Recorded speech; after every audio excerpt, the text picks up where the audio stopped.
हमारे हिसाब से संसार में सबसे कोई महत्वपूर्ण चीज है तो वो है प्रेम। क्या है? प्रेम। तो देवर्षि नारद बोले ये प्रेम कहाँ मिलेगा? संत बोले ये तो आप ही बताइए कि प्रेम कहाँ मिलेगा। आप तो हमेशा भ्रमण करते रहते हो, घूमते रहते हो, आपको तो पता होगा। तो देवर्षि नारद विष्णु भगवान के भक्त हैं। उन्होंने कहा कि अगर प्रेम है तो हमारे विष्णु भगवान और मैया लक्ष्मी जी में। संतों ने कहा वहां भी प्रेम नहीं है, वहां भी प्रेम नहीं हो सकता। बोले क्यों? वहां तो प्रेम है। बोले नहीं, वहां भी प्रेम नहीं है। बोले फिर कहाँ प्रेम है? संतों ने कहा सुनिए, अगर वहां प्रेम बता रहे हो तो विष्णु भगवान है ना, मैया लक्ष्मी को छोड़ के कभी भी चले जाते। भक्तों के, उनके भक्तों के ऊपर संकट आ जाए ना तो प्रभु मैया को छोड़ के निकल लेते। कहाँ वहां प्रेम है? अगर प्रेम होता तो नहीं जाते, और जाते तो साथ लेके जाते। वहां कहाँ प्रेम है? प्रेम है भोले बाबा और भैया पार्वती में। अब नारद जी विष्णु भगवान के भक्त हैं, थोड़ा उन्हें अच्छा नहीं लगता ये बात। देवर्षि नारद बोले संतों से अगर ऐसी बात है वहां प्रेम है तो वहां जहां प्रेम है वहां झगड़ा हो ही नहीं सकता। मैं वहीं जा रहा हूं, आज भोले बाबा का मैया का झगड़ा कराऊंगा। देवर्षि नारद चले, कैलाश पर्वत पे पहुंचे। उस समय पहले तो 2-3 दिन लगातार गए। अब मौका देख रहे कि भोले बाबा ने कैलाश पर्वत से अलग होवे तो हम मैया से कह दे जाए कछु, आपस में लड़ाई हो जाए। चौथे दिन देवर्षि नारद पहुंचे। उस समय भोलेनाथ निकले ही थे। अब मैया अकेली थी। नारद ने जवाब दिया, अरे मैया आज तो तू अकेली है? बोले हाँ। भोले बाबा किधर गए? बोले नारद बाबा तो अभी अभी निकल गए। कोई काम है? बोले हाँ, महादेव जी से मुझे बहुत जरूरी काम है, थोड़ी व्यक्तिगत बात करनी है। मैया बोली नारद व्यक्तिगत बात? भोले बाबा और मेरे बीच में कोई व्यक्तिगत बात नहीं है। भोले बाबा और मेरे में एक ही बात है, मेरी और भोलेनाथ की, कोई अंतर नहीं है। और भोलेनाथ हमसे कुछ भी नहीं छिपाते, वो मुझसे बहुत प्रेम करते। देवर्षि नारद बोले अरे मैया तो उससे बाबा प्रेम करते तो छोड़ के ना जाते, देखो तो तू आज अकेली है। बोले ना नारद आज बाबा अकेले पता नहीं किधर निकल गए, लेकिन वैसे भोलेनाथ साथ ही लेके जाते। बोले ठीक है, अगर तो से मैया महादेव जी प्रेम करें तो तुझे अमर कथा तो सुनाई होगी। अमर कथा जानती है? मैया पार्वती बोली बाबा देवर्षि नारद हमें तो पता भी नहीं है कि अमर कथा होती क्या है। बोले मैया तो से भोले बाबा प्रेम न करें, प्रेम करते तो अमर कथा सुना देते। भोले बाबा अमर कथा जानते तो उससे प्रेम नहीं करते, इसलिए तुझे अमर कथा नहीं सुनाई। मैया बोली नारद कह तो आप ठीक रहे हो,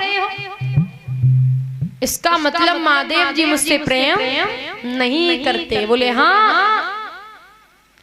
नारद जी ने देखा कि भोले बाबा आने वाले होंगे, सोई नारद जी वहां से सटक गए। अब महादेव जी वैसे रोज कैलाश पर्वत पे जाते थे तो मैया लोटे में पानी ले दरवाजे पे खड़ी ही रहती थी। महादेव जी आ रहे हैं कहीं से प्यासे, लेकिन आज जब महादेव जी दरवाजे पे आए हैं तो मैया दूर दूर तक दिखाई नहीं दे रही। मैया दूर दूर तक दिखाई नहीं दे रही तो महादेव जी विचार कर रहे हैं, हमें ऐसा लग रहा है कि घर कोई आया था और नारद के अलावा कौन आ सकता। पूछा देवी जी कौन आया था? मैया नाय बोली। बोले अरे देवी जी घर कोई आया था? बोले हाँ देव ऋषि नारद आए थे। बाबा बोले समझ गए, करे गए चुगली, चुगली करे गए। बोले अच्छा आप नाराज हो? बोले नहीं। बोले अगर नाराज नहीं हो तो बहुत दिन हो गए मैंने भांग नहीं पी है, ले आइए। मैया तो वैसे ही गुस्सा में बैठी। बोले अच्छा इसीलिए शादी करके लायो, इसीलिए विवाह के लायो, भांग नहीं दे पाऊंगी। बाबा समझ गए कि मैया नाराज है। अब मैया ने बिल्कुल ही बात करना बंद कर दिया। कहते कई बार ऐसा होता कि पति पत्नी में झगड़े हो जाएं तो बच्चों के माध्यम से बात होती है। ऐसा होता है पति पत्नी में झगड़े हो जाएं तो बच्चों के माध्यम से बात शुरू होती है। वैसे ही भोलेनाथ भी बात को शुरू कर रहे हैं। जवाब दियो देवी। गणेश कार्तिक कहाँ है? मैया बोली दिन भर पास बिठा के रखूं क्या? मैं अपने पास बिठा के रखूं? बच्चे तुम्हारे संभालिए।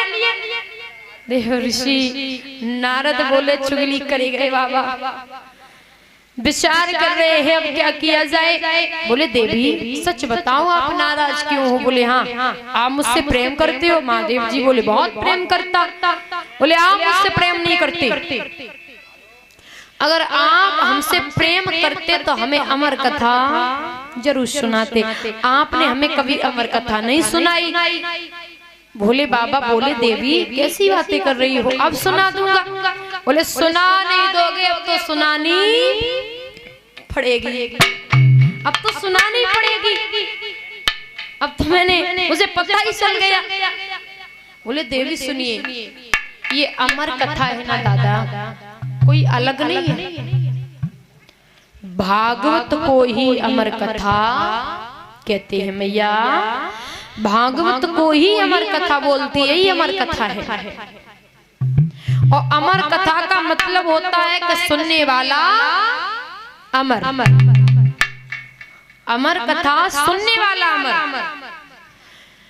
तो जवाब दियो देवी ये कथा हर जगह हम नहीं सुना सकते, ये गोपनीय कथा है। हम एकांत जगह में बैठ करके आपको सुना दूंगा।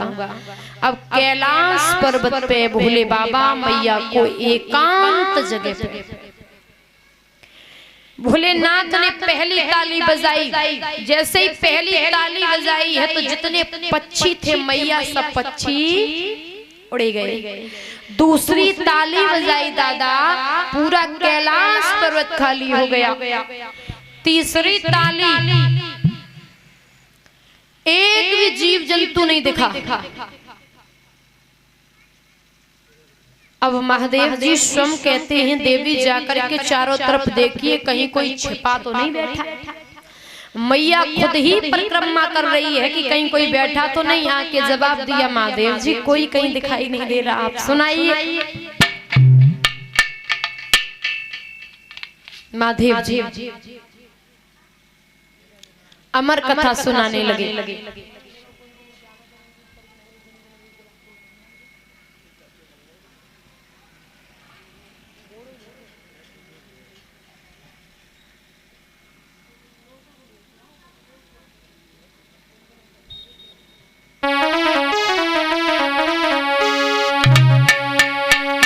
अमरनाथ पे महादेव जी बैठे आसन मारे,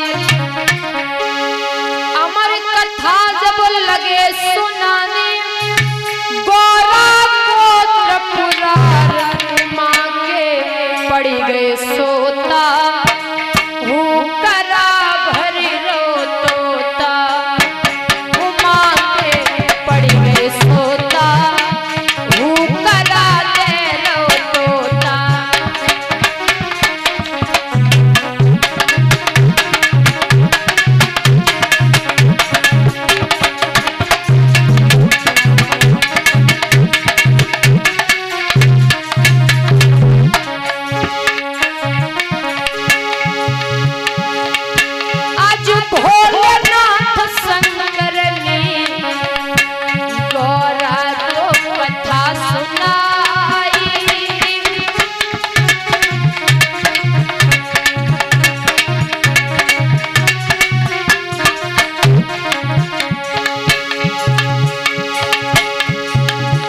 अरे कथा हुई ना पूरी और नींद माँ को आई। कथा हुई ना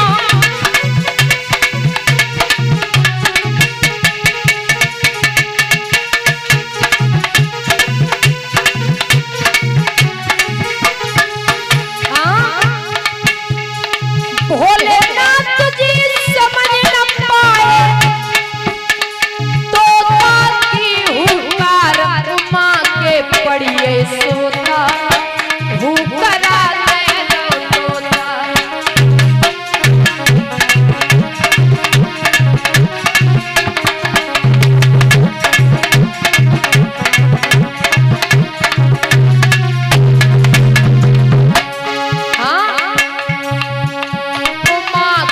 पड़िए सोता हुकरा भरी तोता।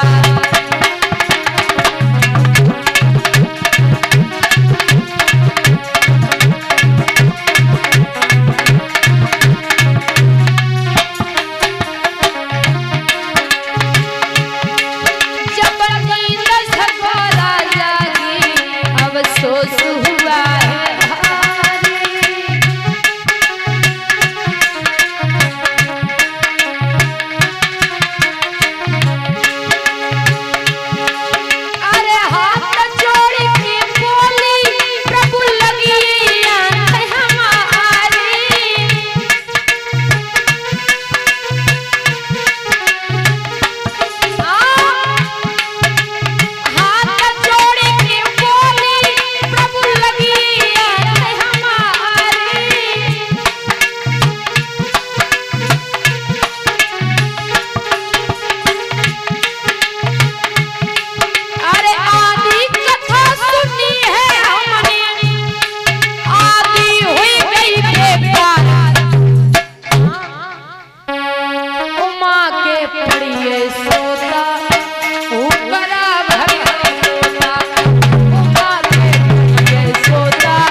शंकर जी कथा सुनी है किसने।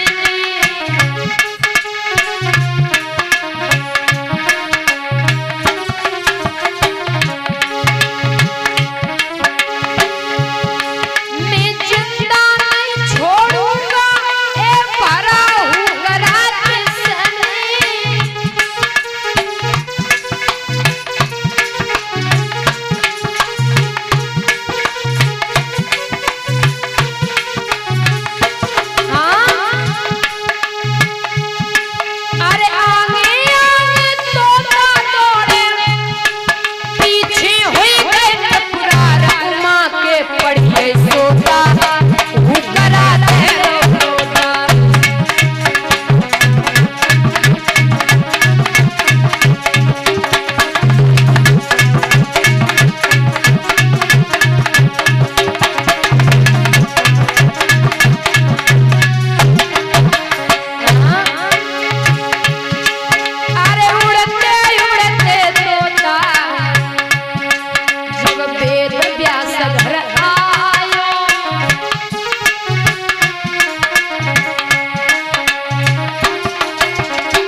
पत्नी